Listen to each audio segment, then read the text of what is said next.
Trenchtown is an area of Kingston, Jamaica, known around the world as the birthplace of reggae music and the home of Bob Marley. However, for the people of the community, day-to-day life can be tough, dealing with the problems of crime, abuse and violence. I came here 8 years ago to visit a school called Operation Restoration, doing amazing work to help children in the community, and it made a huge impact on me. I've come back to find out how they're doing and if there's anything I can do to help. You're looking so well. Yeah, you're looking well. You're looking well. I met back up with Debbie, a teacher at the school doing an amazing job supporting the kids in difficult circumstances. Last time I was here, Debbie phones me from underneath her bed, and she's through there, and all I can hear is gunshots. Yeah. I was really scared for you. I was so scared. It came through here, that hole right there. Yeah. If anybody was standing over here, yeah, they would have been shot. You see with some of the kids that they are very violent with each other. They are very violent.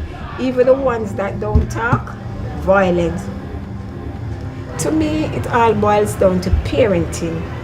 And many of the parents don't know how to show love. So these kids tend to go to where they can get love. And you go to the big man, they give you the gun.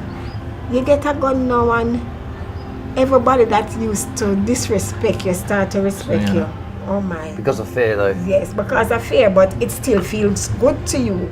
Your self-esteem? Yes. So we have to break the cycle. We have to break the cycle. We have to break the cycle.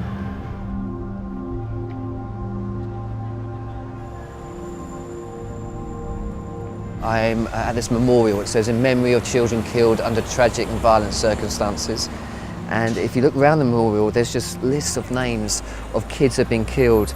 It's horrible, anyone dies at any age, but like, seriously, four. Harvey, age 1. Unidentified, 0.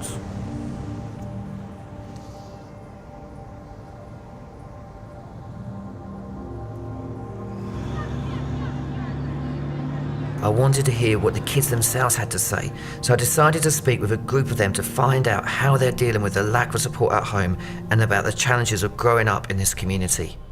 Everyone here heard gunshots before? Me. Everyone? Every day. Every day? Some fire my house on Wednesday night. Someone fired at your house Wednesday night? Feel afraid, sir. You feel afraid? Do people talk negative to you sometimes? Yes, sir. Yes. They say you don't have any worth, you're worthless. They say you don't have any value, and things like that. My father is like, he don't like to see when I'm happy. He doesn't like to see when you're happy?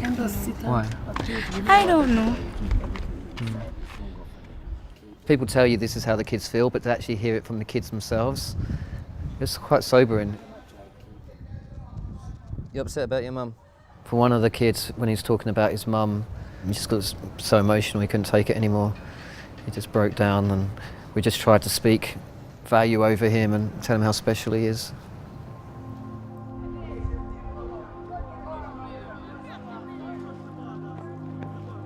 Here you are, you're in a community where there's often gunshots, there's a great deal of poverty. You could easily go and get a job somewhere else. Why are you here? I'm here because this is a calling. It just really is. When you work with the kids, you work with the parents, you work with the community. And so, you know, I've become known in the community as somebody who passionately cares for the kids. I think it's important to work in a community like this. The community doesn't teach you how to express yourself, how to express your feelings, and therefore they're holding the anger, they're holding the pain. And it comes out at school, and a lot of times what we face is just the symptoms, not the root cause of the anger or the action that we see. I learned about Alex, a boy who'd really benefited after speaking to a counsellor at another school after he tragically witnessed his mother be killed by his father. I sat down with his aunt Alexis, who is currently in the process of adopting him, to find out what impact the guidance counsellor has had on his life. When Alex was 5, he experienced something very traumatic. What happened?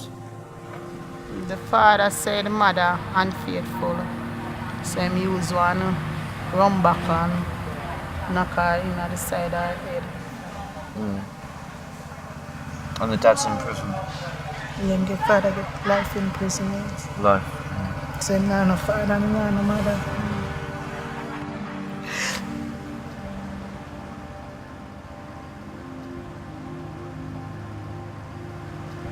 You're an amazing person, you know that. You really love people.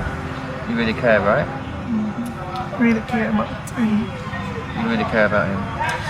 That's why I'm putting him in the school.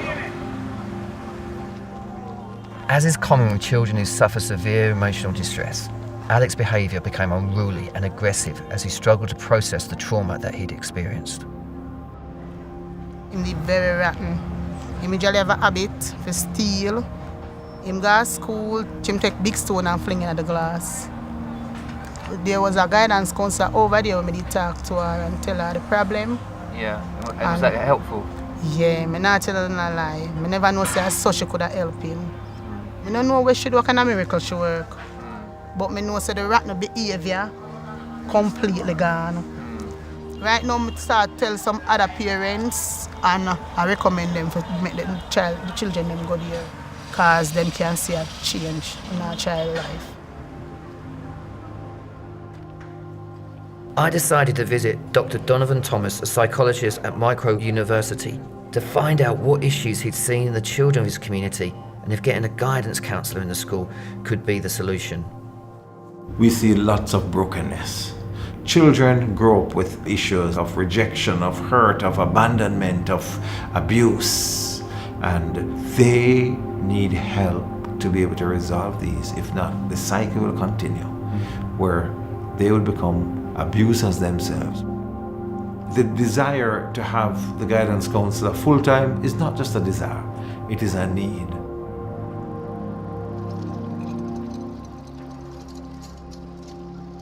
You know what, in Kintsugi Hope we believe in creating safe and supportive spaces for those that are struggling with emotional and mental health challenges, and there is no better example than that, than the school Operation Restoration right in the heart of Trenchtown. We would love to fund a mental health counsellor for those guys because you see, the kids are going through so much pain. They're all hearing gunshots, they've suffered all sorts of physical and verbal abuse, and when counselling's been done well, when therapy's done well, the change in the kids has been incredible. So I am asking you, would you consider partnering with us to help this dream become a reality and to make a small difference but a huge impact in this beautiful community?